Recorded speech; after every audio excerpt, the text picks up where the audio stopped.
Dear learners, welcome to our class 17, with next coding adventures.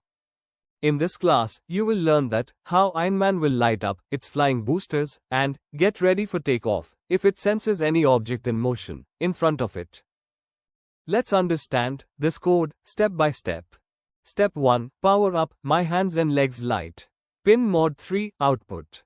This code will make pin D3 ready to lighten up Ironman's hands and legs lights like it's flying.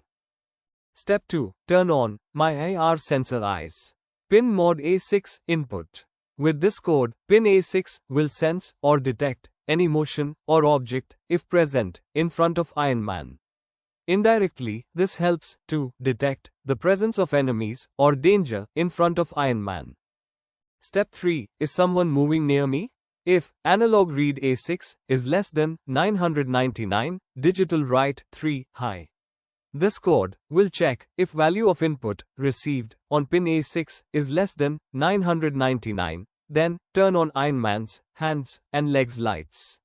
The value of pin A6 can range between 0 and 1023. Step 4. If no one detected, turn off the lights. Else, digital write 3 low. Means, if value of A6 is not less than 999, then turn off Ironman's flying boosters. Step 5. Keep watching forever. Void loop, then code inside loop. This loop concept will keep on checking. If something is detected in front of Ironman, then Ironman's boosters will turn on. Else, turn off. Thanks for watching and learning with us. Keep watching and keep growing. Do subscribe, like and share for amazing coding adventures.